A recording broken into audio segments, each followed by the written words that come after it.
अभी तक आपने इस स्टोरी के पार्ट 1 में सुना कि कैसे रोबोट का इस्तेमाल प्रेम चोपड़ा चोरी में कर रहा था और रोबोट भी पुलिस के पकड़ में आ गया।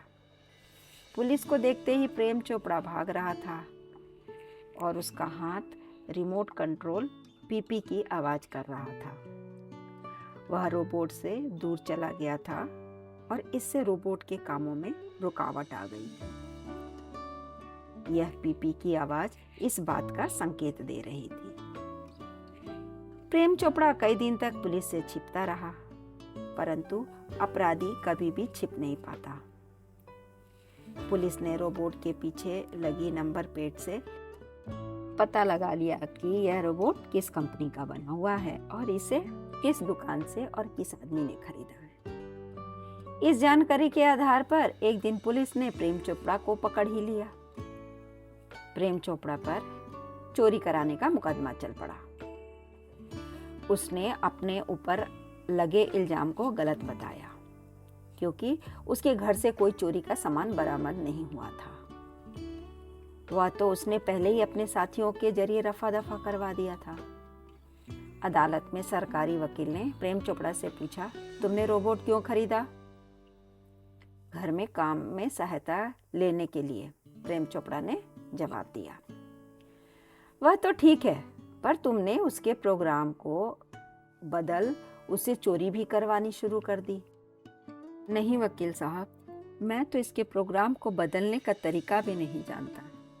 यह कब और कैसे चोरी करता था मैं तो कुछ नहीं जानता। किसी और ने इसके प्रोग्राम के साथ छेड़छाड़ की हो तो मैं कुछ नहीं कह सकता, प्रेम चोपड़ा ने दिनहीन बनते हुए कहा। सरकारी वकील जानता था प्रेम चोपड़ा अपने आप तो सच बोलेगा नहीं, इसलिए इसकी चोरी सिद्ध करनी होगी। उसने कहा, जज साहब, इस रोबोट के मेमोरी टेप को किसी रोबोट विशेषज्ञ को दिखलाना पड़ेगा, अतः इसके लिए आज्ञा दी जाए। जज साहब ने आज्ञा दे दी। अब तो प्रेम चोपड़ा घबरा गया। उसने सोचा भी नहीं था कि इस तरह की खोजबीन की जा सकती है। अगले दिन पूरे शहर में इस वारदात की चर्चा थी। अखबारों ने बड़े बड़े अक्षरों में छापा, रोबोट को कोर्ट में हाजिर किया जाए। सारा शहर इस खबर को पढ़कर उत्सुक था कि आखिर रोबोट कोर्ट में क्या गवाही देगा। सुबह से ही अदालत में बहुत भीड़ थी। कार्यवाही आरंभ होने से पहले ही पुलिस ने राम सिंह 070 को कटघरे में खड़ा कर दिया। सरकारी वकील पूरे आत्मविश्वास के साथ एक के बाद एक तथ्य बताता रहा। उधर प्रेम चोपड़ा निश्चित था कि उसका रोबोट कभी रहस्य नहीं खोलेगा। योर ऑनर, सरकारी वकील गोयल ने कहा, सुपर रोबोट की कंपनी ने बताया है कि इस तरह के रोबोटों के टेप में पिछले हफ्ते की भरी हुई स्मृति सुरक्षित रहती है, लेकिन केस तो एक हफ्ते बाद शुरू हुआ है, जज ने कहा। जी हाँ, सरकारी वकील ने प्रेम चोपड़ा की ओर देखकर मुस्कुराते हुए जवाब दिया। तभी से इस रोबोट का स्विच ऑफ किया हुआ है। जज ने कहा, आप आगे बात जारी रखें। सरकारी वकील ने अब रोबोट का स्विच ऑन किया।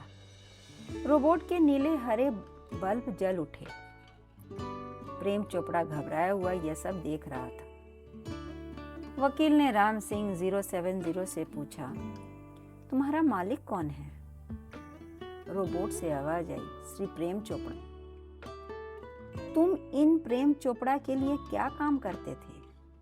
वकील ने दूसरा प्रश्न रोबोट से पूछा। रोबोट चुप था। उसके भीतर से किर किर की आवाज आ रही थी। फिर धीमी धीमी आवाज में उसने बताया, घर का सारा कामकाज, सफाई करना, लॉन की घास काटना, पेड़ पौधों को देखभाल करना, रसोई का काम करना, कपड़े धोना और बाजार से सामान लाना, इसके अलावा मालिक का जो भी आदेश हो। वकील ने रोबोट से फिर पूछा, पिछले एक हफ्ते में तुमने क्या क्या काम किए?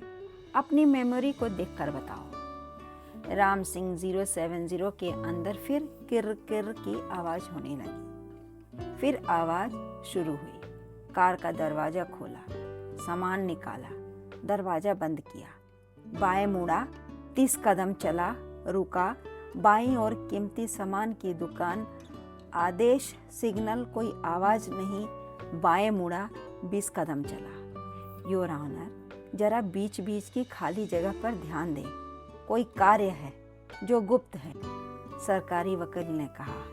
फिर राम सिंह 070 से कहा, रुको, फिर से अपना टेप दोहराओ, जहाँ जहाँ खाली जगह हैं वहाँ पर कोई आदेश नहीं है क्या? राम सिंह 070 चुप रहा। उसके अंदर से कोई आवाज नहीं आई। बताओ राम सिंह 070, इन खाली जगहों पर तुम्हारे मालिक ने क्या क्या आदेश दिए थे जिन्हें तुम छिपा रहे हो? जानकारी बताने के लिए नहीं है, राम सिंह 070 ने जवाब दिया। लेकिन क्यों नहीं बता सकोगे? क्योंकि रोबोट अपने मालिक के आदेश का पालन करता है, राम सिंह 070 ने बहुत धीमे धीमे कहा। वकील ने प्रेम चोपड़ा की ओर देखा। वह बहुत परेशान दिखाई दे रहा था। योर ऑनर, प्रेम चोपड़ा ने रोबोट को वो बातें न बताने का आदेश दिया है। इससे यह साबित होता है कि प्रेम चोपड़ा ने ही रोबोट से चोरियां करवाई हैं। यह जानकारी उजागर होनी ही चाहिए। जिस दुकान से इसने गणेश की मूर्ति उठाई थी, उसके कर्मचारियों ने बताया कि जब वह चोरी हुई उस समय यह रोबोट उस दुकान में मौजूद था। लेकिन यह सबूत नहीं है और न ही इससे प्रेम चोपड़ा कसूरवार ठहरते हैं, जज ने सरकारी वकील से कहा। तभी वकील को वो 3 नियम याद आ गए जो सुपर रोबोट प्लाजा के सेल्समैन ने उन्हें बताए थे। वकील साहब ने राम सिंह 070 के पास जाकर कहा, रोबोट तो किसी को नुकसान नहीं पहुंचाता। फिर तुमने प्रेम चोपड़ा के कहने पर चोरी करके इतने लोगों को नुकसान क्यों पहुंचाया? राम सिंह 070 ने गर्दन हिलाई। रोबोट किसी को नुकसान नहीं पहुंचाते। वकील ने फिर दोहराया, क्या तुम जानते हो कि जिनका सामान चोरी गया है उन्हें बहुत नुकसान पहुंचा है? तुम अपने किसी को नुकसान न पहुंचाने के सिद्धांत से हट गए हो, रोबोट राम सिंह 070। नहीं राम सिंह नहीं। तभी प्रेम चोपड़ा अचानक ही चीख पड़ा। जज ने उसे डांट दिया, चुप रहिए, आप चुपचाप खड़े रहिए। वकील ने रोबोट की तरफ देखकर कहा, बताओ क्या आदेश भरे थे तुम्हारे मालिक ने? राम सिंह 070 की गर्दन दाएं से बाएं घूमी और फिर उसकी मशीन ने संकेत देने शुरू किए। किरकिर की आवाज के साथ रोबोट के अंदर कल पुर्जे के आपस में टकराने और टूटने की आवाज आने लगी। कुछ ही मिनट बाद पिप पिप की आवाज के साथ उसके माथे पर लगा लाल बल्ब जल उठा। यह राम सिंह 070 की रिपोर्टिंग तकनीक के खत्म हो जाने का सिग्नल था। रोबोट के सीने के बीच का दरवाजा खुल गया और वहां एक छोटा सा स्क्रीन था। इस स्क्रीन पर लिखा था, तकनीकी मौत। क्या रोबोट राम सिंह 070 मर गया? सुपर रोबोट प्लाजा का सेल्समैन जो वहां भीड़ के बीच में बैठा था, उठकर राम सिंह 070 के पास दौड़कर आ गया। अदालत के कमरे में सन्नाटा छा गया। जज, वकील, वहां उपस्थित सभी लोग सन रह गए। सेल्समैन का गला भर आया। वह अभी भी राम सिंह 070 के पास खड़ा बुदबुदा रहा था। तुम्हारे मालिक ने बहुत अन्याय किया तुम्हारे साथ और तुम सब सहते रहे और अब तुमने आत्महत्या कर ली। सभी लोग रोबोट आत्महत्या से दुखी हो गए।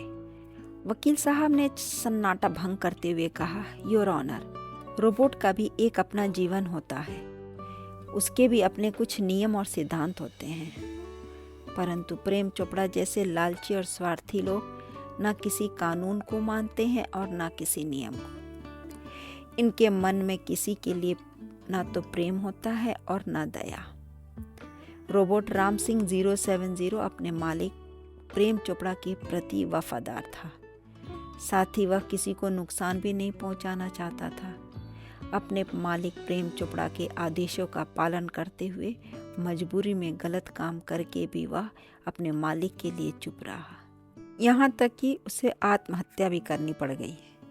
इतना कहकर वकील साहब ने अपना चश्मा उतारकर जेब में रख लिया और अपनी फाइलें बटोरने लगे। जज ने अपना फैसला दिया कि रोबोट राम सिंह 070 निर्दोष था।